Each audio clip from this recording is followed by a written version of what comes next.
The sky over the Kessa Strait was the color of a bruise that morning, purple-gray and heavy with a storm that hadn't arrived yet but had already announced itself in the way the air pushed back against the wings.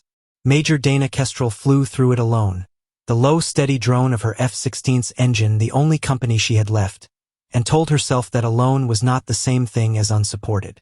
It was a lie, but it was the kind of lie a pilot needed to believe for a few more minutes, the way a person crossing a narrow bridge needs to believe the railing will hold even when they can see it's rusted through. 40 minutes earlier, her flight of 4 had been a flight of 4. Widow 1, 2, 3, and 4, stacked in a loose formation over the strait, running an escort route for a reconnaissance aircraft that had finished its work and turned for home an hour ahead of schedule. It should have been a quiet morning.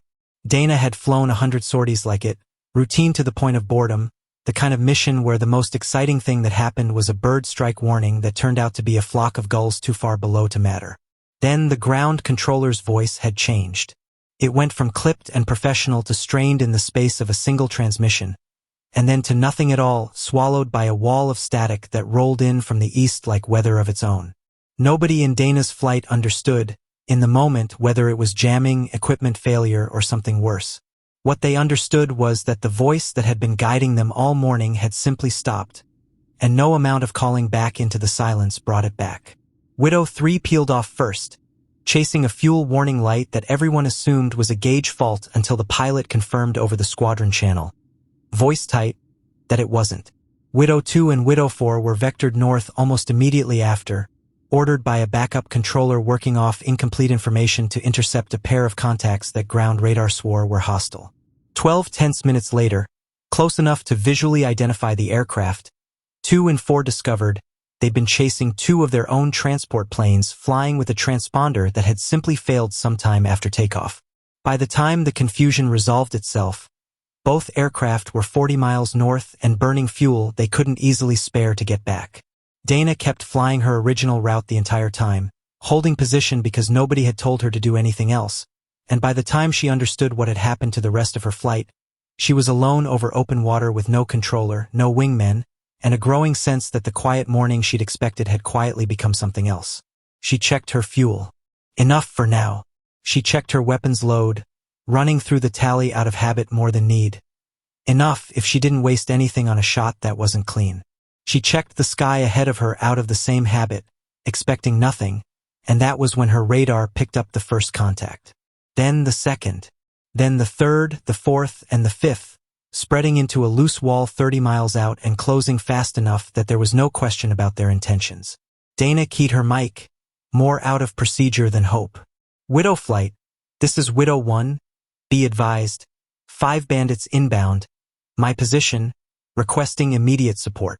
Nothing came back but the hiss of an empty channel and, somewhere underneath it, the faint electronic whisper that told her whatever had jammed the ground controller earlier hadn't fully cleared. She tried again, twice, spacing the calls the way her training told her to, giving whoever might still be listening a chance to break through the static. Nothing. She was going to have to do this by herself. The voice that finally broke the silence wasn't her wingman's. It came in clear, riding the same open frequency the enemy pilots knew she'd be monitoring, because they wanted her to hear it.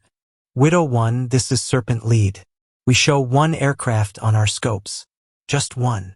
A pause, filled with the particular kind of laughter that doesn't need words to carry its meaning. Did your friends get tired of you? Or did they finally notice you fly like someone's grandmother? Dana didn't answer.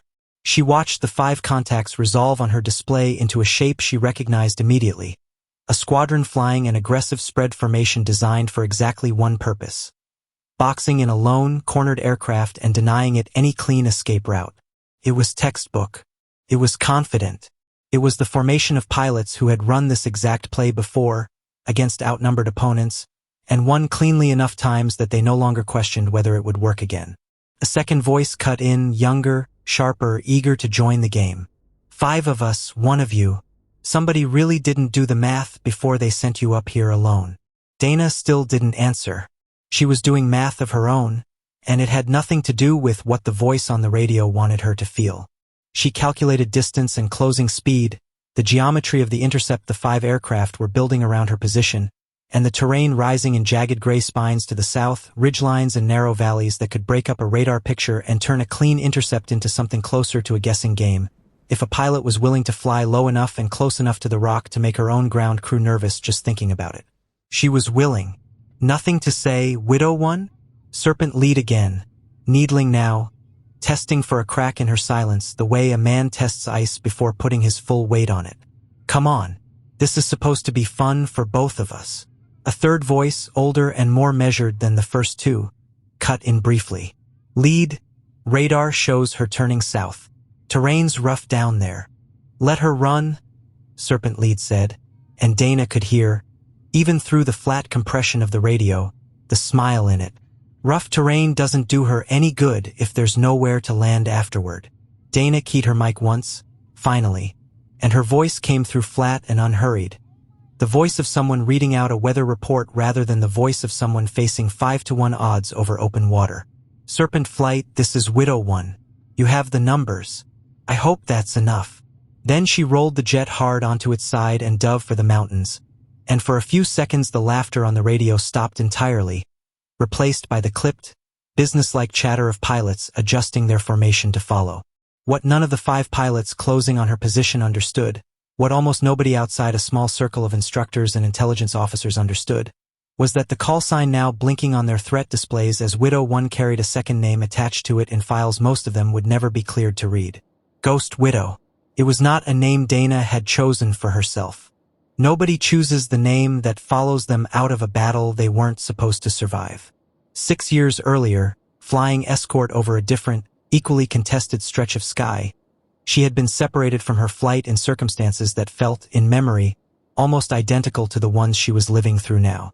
She had come home that day with damage to her airframe that her crew chief still talked about in low, disbelieving tones, and with 3 enemy aircraft destroyed behind her and a 4th limping home trailing smoke that intelligence later confirmed never flew again. The debrief officers, half in professional admiration and half in genuine disbelief, had started calling her the widow who came back from the dead, and somewhere in the retelling that followed over the next several months, the name shortened and sharpened into something that stuck to her the way certain names do, permanently, regardless of what she thought about it. It crossed over into the enemy's own intelligence channels within the year, the way these things always eventually do.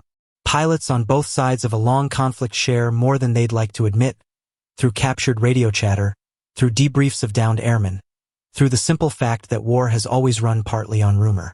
Somewhere in Serpent Flight's own training pipeline, a story had circulated about a pilot on the other side who did not panic when isolated, who used exactly the kind of situation Serpent Flight was engineering right now as her preferred hunting ground rather than her worst nightmare. Most of the younger pilots dismissed it as exactly the kind of campfire story intelligence officers invented to explain their own occasional failures. A few of the older ones weren't so sure. Serpent Flight did not know they had drawn her. They knew only that their radar showed 1 jet, alone, outnumbered and running for high ground, and every instinct built by 100 easy training exercises against outnumbered targets told all 5 of them that this particular fight was already decided. The story had traveled through their side's pilot community in fragments over the previous 2 years, told differently depending on who was doing the telling. In one version, popular among the more superstitious instructors, Ghost Widow was not one pilot at all but a designation passed between several different aviators, a kind of institutional trick meant to make a single skilled unit seem like an unkillable individual. In another version, favored by the younger, more cynical pilots who considered themselves too sophisticated for campfire stories, the entire legend was propaganda, invented wholesale by an enemy press office to demoralize exactly the kind of confident squadron that Serpent Flight considered itself to be. Rurik himself had heard both versions many times over the years and had never fully committed to believing either one, filing the whole subject away in the part of his mind reserved for things that were probably exaggerated but not quite worth dismissing outright. What none of them had ever considered seriously, in any version of the story that reached them, was the much simpler and far less comforting possibility now closing in around their formation from behind the ridgelines. That the pilot behind the name was exactly as ordinary and as thoroughly prepared as she had just told Rurik she was, and that ordinary, sustained over 6 relentless years, could look very much like a legend from the wrong end of an engagement. Dana flew low over the first ridgeline, close enough that her jet's shadow rippled across broken rock at a speed that would have made a passenger sick, and she watched her displays instead of the view outside the canopy, trusting her instruments over her instincts in a way that only came from years of forcing herself to do exactly that under pressure. Terrain like this did two things for a lone fighter fending off a numerically superior force. First, it broke up the radar picture the pursuers were trying to build, scattering returns off rock faces and turning a clean intercept into a series of educated guesses. Second, and more importantly, it forced a pursuit that wanted to stay together to eventually come apart, because 5 aircraft could not hold a tight formation through terrain this jagged without risking a mid-air collision with one another. Sooner or later, at least one of them would have to break formation to keep up. She was counting on sooner. She had less than 25 minutes of fuel margin to work with before the numbers on this fight stopped being about tactics and started being about survival in a much more basic sense, and every minute she spent waiting for Serpent Flight to make a mistake was a minute she couldn't spend anywhere else. She had not planned to think about that other afternoon, 6 years gone now, but the mind does what it wants under pressure, and as she rolled the jet through the first narrow gap between two ridgelines, some part of her brain that wasn't busy flying pulled the old memory up anyway, unbidden the way an old injury aches before rain.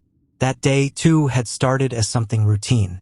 She had been younger then, a captain instead of a major, flying her 3rd overseas rotation, confident in the ordinary way of a pilot who has done a job often enough to stop imagining, in any real sense, that it might go wrong.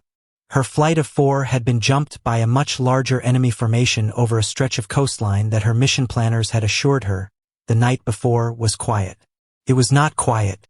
Within 90 seconds of the first contact, she was the only aircraft from her flight still answering the radio, her wingman's parachute already a distant white speck falling toward water that was, thankfully, warm enough and close enough to shore that he would be fished out alive 3 hours later. The other 2 aircraft in her flight had turned back early with a mechanical fault that, in hindsight, had probably saved both of their lives by keeping them out of the fight entirely. She remembered, with a clarity that had never faded in 6 years, the exact moment she understood she was alone against more aircraft than she had weapons to reasonably counter, over water, with a fuel state that gave her perhaps 30 minutes before the fight would end itself regardless of what she did. She remembered the strange, almost peaceful calm that had settled over her in that moment, not because she wasn't afraid, but because fear, she discovered that day, eventually ran out of new things to say if a person let it finish saying them fast enough. What was left afterward was simply the work in front of her, one decision at a time, and she had done the work, badly in places, brilliantly in others, mostly on instinct because she hadn't yet had the years of deliberate preparation that would later make instinct and training the same thing. She had survived that day by a margin thin enough that she still, 6 years later, sometimes woke from dreaming about it with her heart going harder than any physical exertion could explain. And in the weeks afterward, once the debriefs were finished and the medals were handed out and the story had already begun calcifying into the version other people would tell each other for years, she had made herself a promise in the quiet of her own quarters, alone, that she never spoke about to anyone else, not even the flight surgeon who gently suggested she might benefit from talking about what had happened. The promise was simple. She would never again let herself be caught without an answer. Whatever the next impossible morning looked like, whenever it came, she would already know what to do before the first missile tone sounded in her headset. 6 years of study had gone into keeping that promise. Terrain flying in weather that grounded other exercises. Gunnery drills flown until her arms ached and her instructors, one by one, stopped scheduling extra sessions because they'd run out of new things to teach her. Long nights spent picking apart the tactics doctrine of every air force her country might plausibly face, not because anyone ordered her to, but because she had decided the promise she'd made herself deserved more than good intentions behind it. Now, diving into a mountain range with 5 aircraft on her tail instead of the larger number that had nearly killed her the first time, she understood with a strange, settled clarity that the last 6 years had been leading directly to this particular morning, whether she had known it at the time or not. The first mistake belonged to the youngest pilot in Serpent Flight, callsign Adder 2, 26 years old and flying his 11th combat sortie. Eager enough to prove himself in front of a squadron leader, he idolized that he broke formation to cut the corner on Dana's turn instead of following the wider maneuver Serpent lead had called over the radio only seconds earlier. It put him alone in a narrow valley with a pilot who had spent 400 hours training in terrain exactly like it. Dana saw him come around the ridge on her right side, saw the gap he had opened between himself and the rest of his formation, and made the calculation in less time than it takes to describe it afterward. She pulled her jet into a climbing turn that put her behind and above him before he had fully processed that he was no longer the one doing the chasing, and by the time his threat warning system screamed at him, filling his cockpit with the urgent tone that meant a weapon was already tracking, it was already too late for the warning to matter. She didn't gloat, and she didn't say anything at all over the radio. There was nothing to say that would have made the next few seconds any less real for the young man in the other cockpit. The missile left her jet in a bright, short streak across the gray sky, and Atter-2's aircraft became, for one violent instant, a second sun low over the mountains, and then it became debris, and then, a few seconds later, it became a parachute small and white, drifting down toward the rocks below. One radio call, out of the sudden chaos, cracked through the static. Atter-2 is hit. Atter-2 is hit. I have a shoot. Repeat. I have a shoot. That was something, at least, a fact Dana registered with a small, private relief she didn't have time to fully feel yet. A parachute meant a pilot who would probably live to fly again, assuming he came down somewhere with a path to rescue, and not somewhere with nothing around him but jagged rock and cold air. Serpent Lead's voice came back on the shared channel, and the amusement that had colored every word of it 20 minutes earlier was entirely gone now, replaced by something tighter and more controlled. All Serpent aircraft, Titan formation. Do not engage individually. Repeat, do not engage individually. It was the right order. It came about 90 seconds too late to undo the damage of the wrong one. Dana was already gone by the time it finished transmitting, diving back into a fold of the terrain before the remaining 4 aircraft could bracket her new position, and the 4 pilots left in Serpent flight realized, almost at the same moment, that the numbers glowing steadily on their radar screens no longer felt like the comfortable advantage they had represented 10 minutes earlier. Serpent Lead's name was Rurik, though almost nobody outside his own family used it anymore, not after 14 years of a career built entirely around the call sign instead. He had flown fighters since he was 22 years old, long enough to have earned both his reputation and his overconfidence honestly, in roughly equal measure. He had shot down 6 aircraft over the course of his career, trained an entire generation of younger pilots in the same aggressive doctrine that had just cost him a wingman in the space of a single bad decision. And he had heard the story of Ghost Widow the same way most pilots in his Air Force had heard it, as a rumor exaggerated in each retelling until it barely resembled whatever true event had started it. The kind of thing intelligence officers manufactured to explain away their own occasional failures, rather than admit the other side simply had a good pilot on a good day. He was starting to reconsider that assessment, and he didn't like how quickly it was happening. Rurik had built Serpent Squadron over the better part of a decade, hand-picking pilots for aggression as much as skill, training them to press an advantage the moment they found one and to trust that a numbers advantage, once established, would rarely be overcome by a single opposing pilot no matter how good that pilot happened to be. It was a doctrine built on real experience. It had worked for him over and over in engagements against outnumbered patrols who folded exactly the way the doctrine predicted they would. He had grown, without ever quite admitting it to himself, comfortable with the idea that his squadron's aggression was simply superior to whatever caution the other side could muster in response. And comfort, he was beginning to understand in real time over the Kessa Strait, was a dangerous thing for a squadron commander to carry into a fight. Widow One he called, and his voice had lost every trace of its earlier taunting edge, replaced now by the flat, careful professionalism of a pilot rapidly recalculating a fight he had assumed, only minutes ago, was already won. This doesn't need to go further. Break off, return to your base, and we'll call this even. Dana's answer came back just as flat, without any heat in it at all. You started this, Serpent Lead. I intend to finish it. It wasn't bravado, and it wasn't anger either, though she understood how it might sound that way to the man listening on the other end. It was arithmetic, the same kind of arithmetic she'd been running since the first contact appeared on her scope. She had 4 aircraft left to deal with, a fuel state ticking steadily toward the point where she would have to disengage regardless of how the fight was going, and a weapons load that had exactly enough capacity to matter if she stayed precise, and none whatsoever to waste if she didn't. Breaking off now, with 4 aggressive fighters positioned between her and any safe route home, was not obviously safer than continuing to use the terrain against them while she still had the advantage of position. She had made that particular choice several minutes earlier, the moment she turned south into the mountains instead of trying to outrun 5 faster closing aircraft over open water. Rurik ordered his remaining 3 pilots into a search pattern, wide enough to cover the terrain effectively, tight enough that any 2 of them could support each other quickly if one found her first. It was the correct response.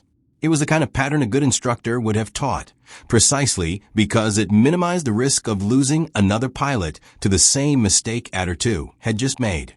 Under different circumstances, flown against a less prepared opponent, it would very likely have worked exactly as intended. The problem, though neither Rurik nor his remaining pilots understood it yet, was that Dana had already found them first, and she had spent the last several minutes studying the shape of their search pattern instead of simply running from it. Adder 2's descent under his parachute took 9 minutes, long enough for the fear to fully arrive after the adrenaline of the ejection burned off, long enough for him to have time to look around at the terrain rising to meet him and understand, with a clarity that had nothing to do with his training, that he had made a mistake that could easily have killed him and very nearly had.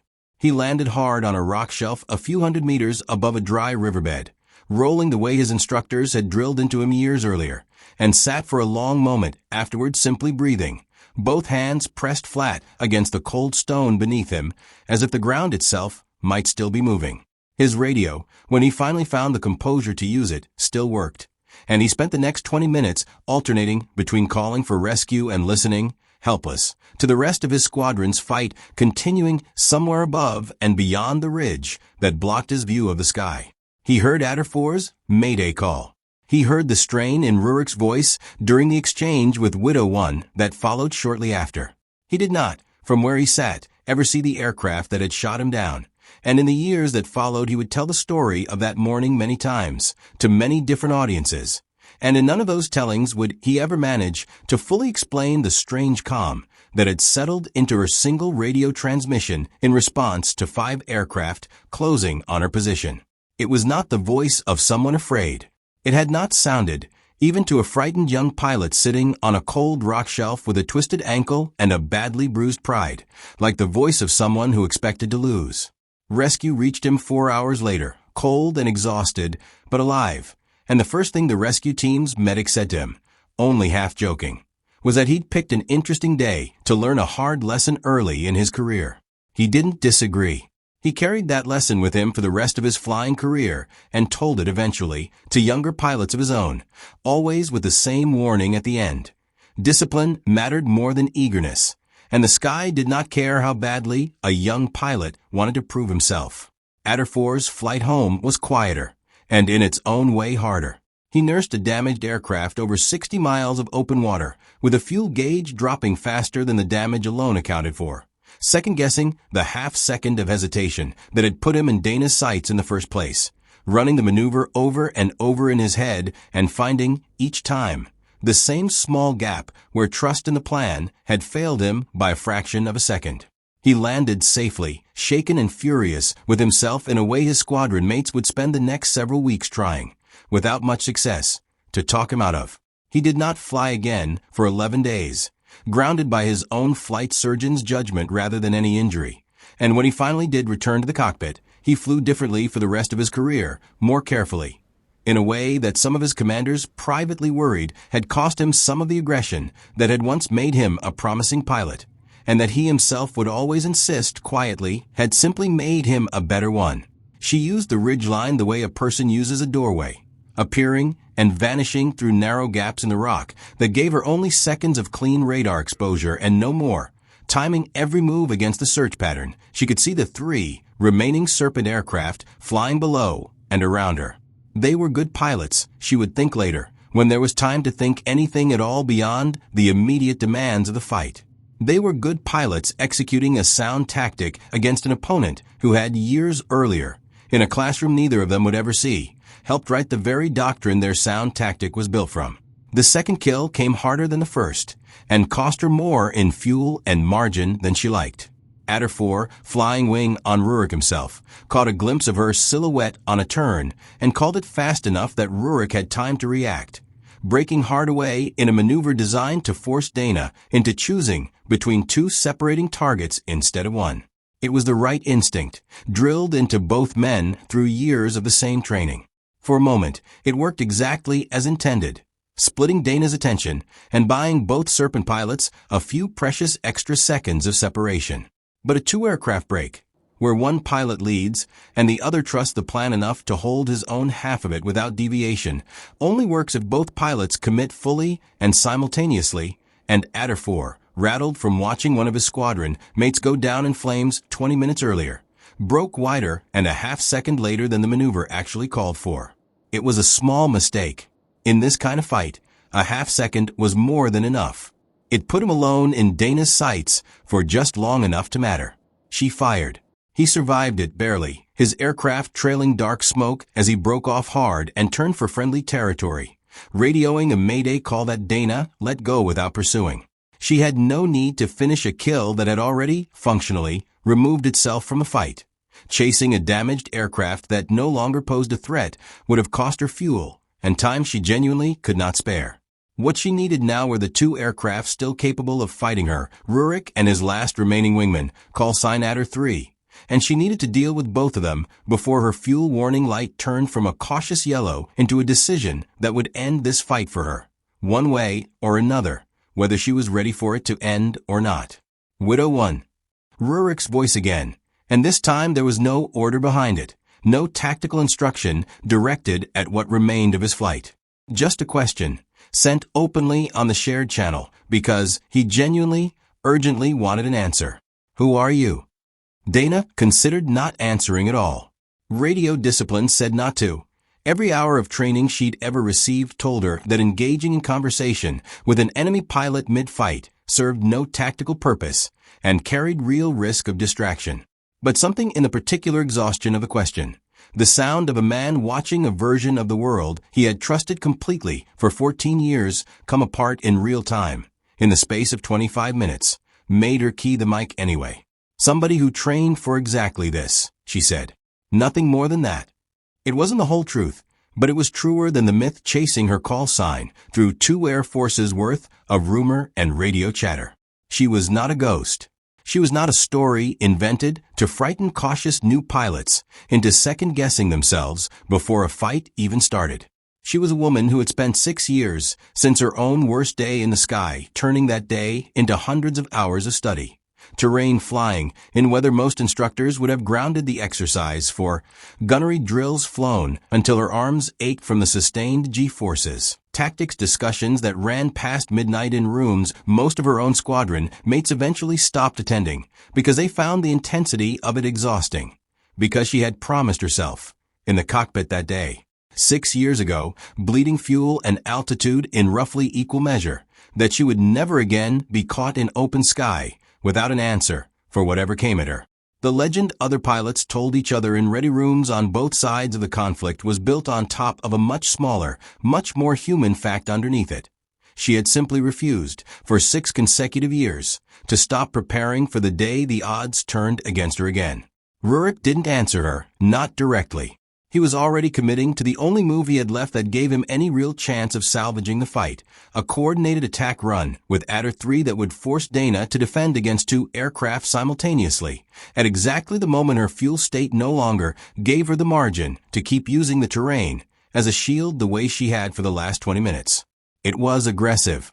It was also, Dana recognized as she watched the 2 remaining aircraft begin to converge on her position, the move of a pilot who had quietly decided, somewhere in the last few minutes, that pride and the reputation of his squadron mattered more right now than the steadily worsening numbers stacked against continuing the fight at all. While Dana fought through the last and hardest stretch of the engagement, a different kind of tension was building 40 miles south, on the ground at her own base, among people who could hear fragments of the fight over the emergency channel, but could do almost nothing to change how it ended.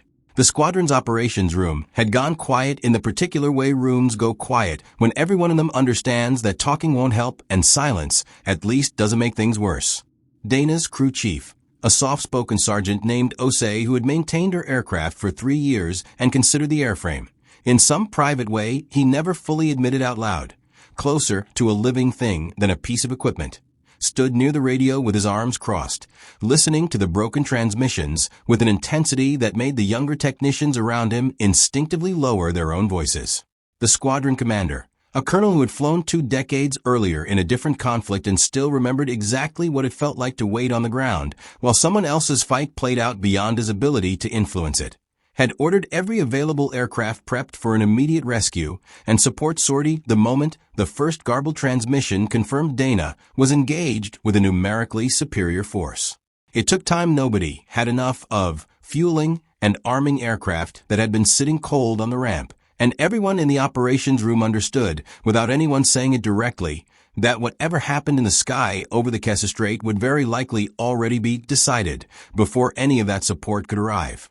Osei kept a private tally in a small notebook he carried for exactly this purpose, a habit he developed years earlier and never explained to anyone who asked. He wrote down each fragment of radio traffic as it came through, the timestamps, the call signs, the brief windows of static that swallowed whole sentences before spitting the channel back open again. When the first enemy aircraft went down, confirmed by a stray comment from another Serpent pilot caught on an open mic, a young technician nearby let out a short, disbelieving breath that was almost a laugh, and Osei shot him a look sharp enough to silence it immediately, not out of anger, but because celebrating too early, in his long experience around this kind of waiting, tended to invite the exact outcome nobody wanted to imagine. By the time Dana's voice finally came back clean over the approach frequency, steady and tired, but unmistakably alive, the operations room exhaled as a single unit, the particular collective sound of people who had been holding something in far longer than they'd realized. Osei was already moving toward the flight line before the colonel finished acknowledging the transmission, because whatever the debrief officers needed to hear from Dana could wait a few minutes longer than his own need to see the aircraft, and the pilot inside it, safely on the ground with his own eyes. The last engagement happened fast, the way the real ones almost always do. All the careful positioning and cat-and-mouse maneuvering of the previous 25 minutes compressed suddenly into perhaps 90 seconds of hard, violent flying that Dana would find, afterward, took her far longer to describe to the debrief officers than it had actually taken to live through. Adder 3 came in first, aggressive and slightly too eager, exactly the kind of small overcommitment Dana had been hoping the mounting pressure of the last half hour would eventually produce in at least one of the remaining pilots. She met him head-on rather than running from the intercept, a decision that visibly startled him enough.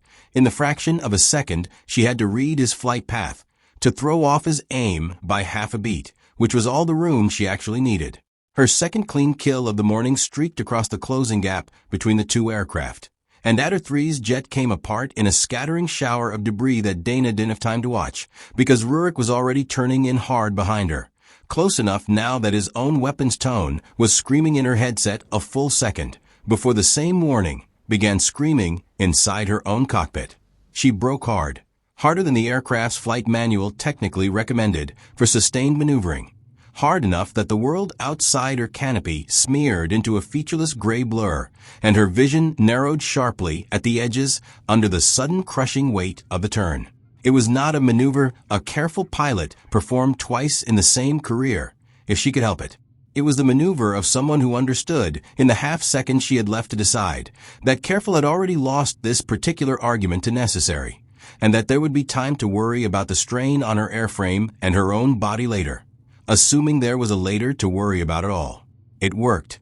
Rurik's shot went wide, a bright streak vanishing harmlessly into the empty sky behind her, and for one full second the two aircraft passed close enough that Dana could see, or thought she could see through the blur of the G-force still pressing on her vision, the shape of another pilot in another cockpit, someone she had never met before this morning and would very likely never meet again, both of them living through the exact same 90 seconds from opposite sides of a fight neither of them had chosen to start this way. Then the moment passed, the way these moments always eventually do, and the fight was simply over. Rurik broke off hard, alone now, his fuel and his nerve both running dangerously low by his own instrument's account, and turned for home without another word transmitted on the open channel between them. For a few seconds afterward, Dana simply flew, not chasing, not celebrating, letting her own aircraft settle back into level flight while her body caught up with everything her training had already carried her through. Her hands ached from the grip she'd kept on the stick throughout the last engagement. Her vision was still faintly starred at the edges from the G-forces of the final break, and her breathing, when she finally noticed it, was coming in short, controlled pulls that took real, deliberate effort to slow back down toward something normal. The silence on the radio afterward felt almost louder than the noise that had filled it for the last half hour, a stillness with a texture to it, the particular quiet that only exists on the other side of something that could easily have gone the other way. She checked her systems methodically, the way she always did after any engagement, regardless of how it ended, because good habits didn't stop mattering just because the immediate danger had passed. Airframe integrity looked sound despite the strain of the last maneuver. Fuel state had crossed fully into the range that demanded a direct route home with no further detours, no matter what she found along the way. Weapons remaining, none worth counting on for another engagement, which settled, more than any other single fact, the question of whether she would consider pursuing Rurik any further, even if some smaller, harder part of her had wanted to. She did not chase him. She had learned 6 years earlier, in a cockpit very much like this one, exactly what chasing a fight past the point where it needed to end could cost a pilot who let pride outrun good judgment. And she had promised herself, in the same quiet hours where she'd made every other promise that mattered, that she would never again let the momentum of a fight carry her further than the actual situation required. She flew back over the same mountains in the fading gray afternoon light with her fuel warning finally solid and unblinking on the panel in front of her, past a point of comfortable caution, and well into the territory where every remaining minute genuinely mattered. She did not allow herself to relax, not yet, not even when the terrain finally gave way to open water, and the open water finally gave way, 20 long minutes later, to the familiar silhouette of her own base's runway rising up out of the haze ahead of her. The fuel gauge sat lower than she liked for a stretch of open water this wide, low enough that she ran the emergency divert fields through her head twice, quietly, without any real drama attached to the calculation, simply because that was what the last 25 minutes had taught her all over again. Prepare for the version of events that hasn't happened yet, and the version that actually happens tends to feel almost manageable by comparison. No divert proved necessary. The coastline came up on schedule, then the outer marker, then the long gray stripe of the runway itself, and Dana allowed herself, for the first time since the first radar contact appeared over the strait, a single slow breath that had nothing tactical behind it at all. Widow One, be advised we have you on approach, and the tower controller's voice paused mid-sentence, and Dana could hear, even through the flat professional compression of a radio, the sound of someone rapidly catching up to what had actually happened over the strait that morning. Ma'am, we heard some of that on the emergency channel. Command wants a full debrief the moment you're on the ground. Copy that, Dana said, her voice steadier than she actually felt. I'll need fuel and about 10 minutes before I can talk to anybody coherently. She landed clean, the wheels touching down with a small, familiar jolt that always felt, on days like this one, more like a gift than a routine event, and taxied to her hard stand where the ground crew was already waiting. Faces tight with a mixture of relief and unspoken questions they knew better than to ask yet. She sat for a long moment in the sudden quiet after the engine spun down, hands still faintly unsteady where they rested on her thighs, watching the adrenaline that had carried her through the last hour slowly, reluctantly begin to drain away and leave something closer to exhaustion in its place. The debrief, when it finally came an hour later, was long and detailed and mostly technical, the kind of methodical conversation built specifically to extract every useful fact from an engagement before the softening effects of adrenaline and relief could smooth over the details that actually mattered for the pilots who might face something similar tomorrow. Somewhere in the middle of it, an intelligence officer who had clearly been sitting on the question for the better part of an hour finally asked the thing everyone else in the room seemed to want answered as well. Major 5-to-1 odds, isolated, no support, in whether that would have grounded half our training flights. Most pilots don't come back from that at all. The rare ones who usually don't come back having cut the other side's numbers in half along the way. What did you do differently? Dana thought about the question for longer than the room clearly expected her to. I didn't do anything differently, she said finally. choosing each word with the same deliberate care she'd used flying through the mountains an hour earlier. I used what I'd already spent 6 years preparing for. They were counting on a fair fight against someone who'd panic the moment the numbers turned against her. I gave them an unfair one instead, against someone who'd already decided, a long time before this morning, that she wasn't going to be caught without an answer ever again. The intelligence officer wrote that down word for word, in a way that made Dana faintly uncomfortable, as though the sentence were about to become something more official and permanent than she'd intended it to be. The colonel, seated at the head of the table, asked the more practical follow-up questions after that. Numbers on both sides, the sequence of the engagement, the state of her aircraft on landing, whether she believed the remaining Serpent pilots would regroup and attempt a second engagement before nightfall.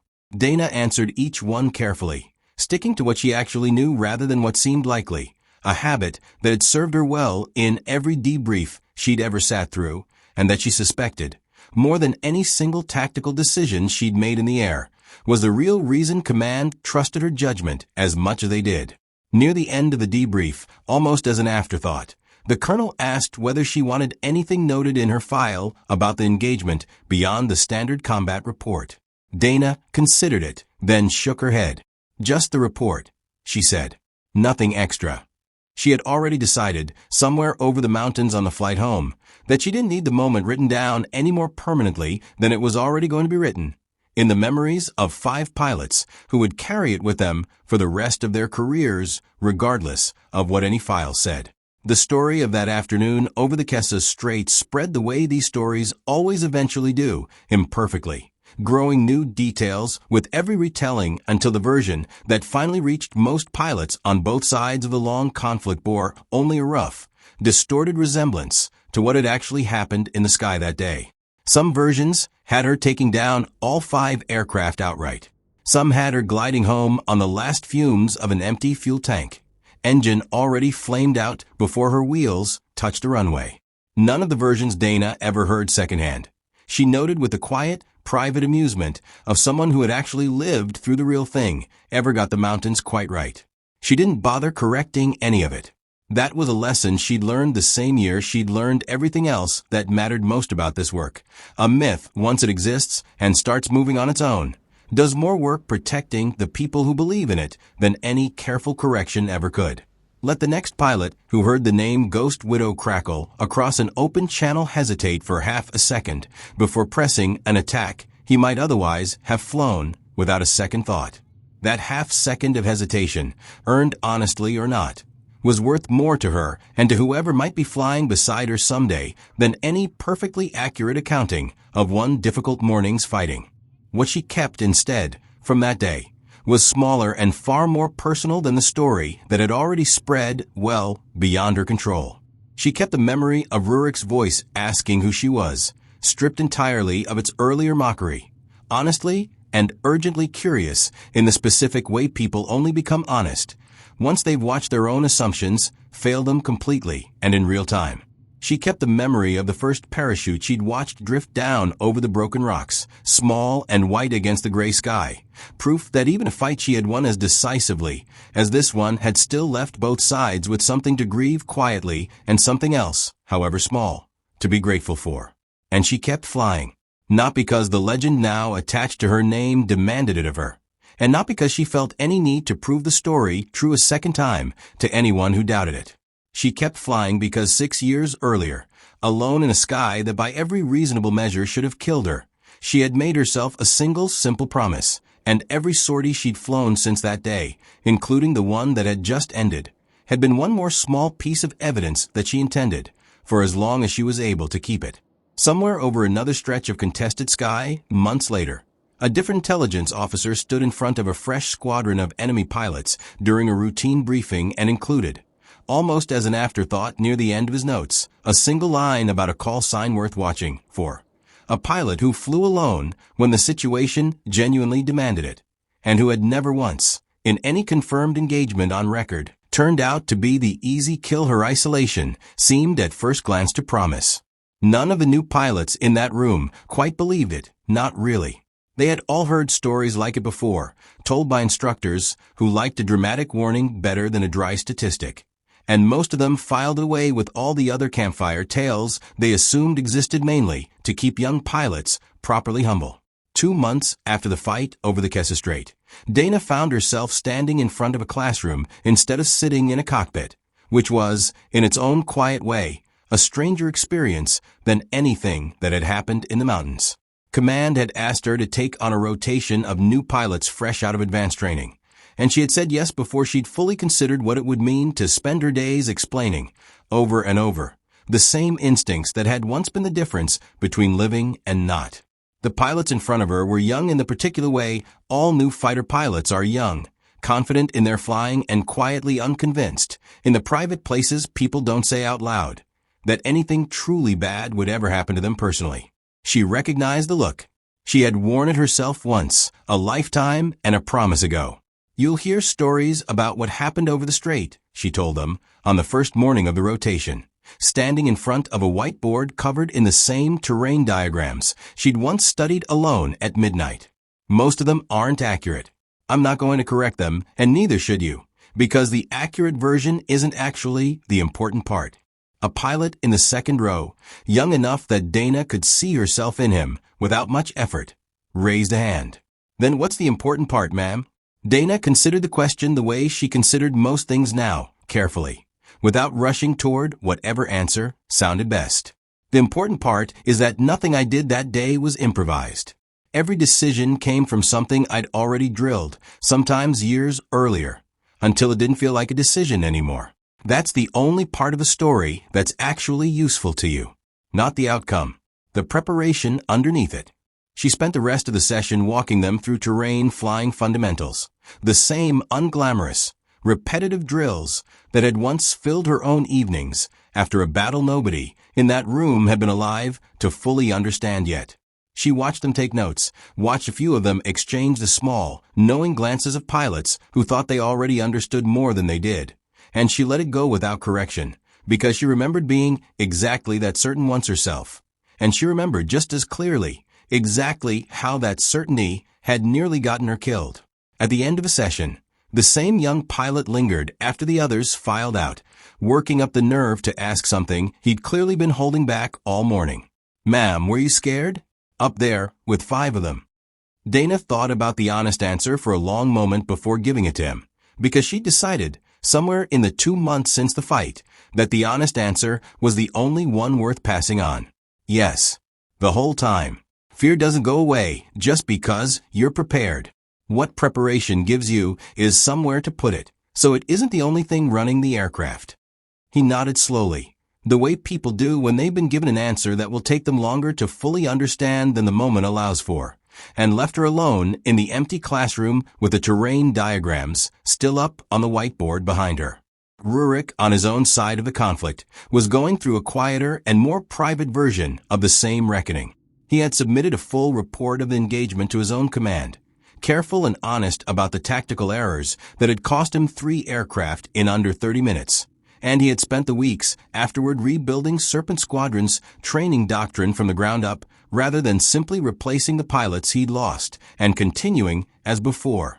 It was not an easy adjustment for a man who had built his entire career on aggression rewarded, and some of the older pilots under his command grumbled, quietly and mostly out of his hearing, that their commander had lost his nerve somewhere over the Kessa Strait. He had not lost his nerve. What he had lost, more usefully, was his certainty, and he had come to believe, in the months since, that the second loss mattered considerably more than the first. He kept, in a drawer in his own quarters that nobody else had reason to open, a single page of notes he'd written the night after the engagement, an honest accounting of every decision he'd made that day and where each one had gone wrong. He never showed it to anyone. He reread it instead before every new pilot's first combat briefing, a private ritual that reminded him, better than any official lesson ever could, exactly how quickly confidence curdled into the kind of mistake that got young pilots killed.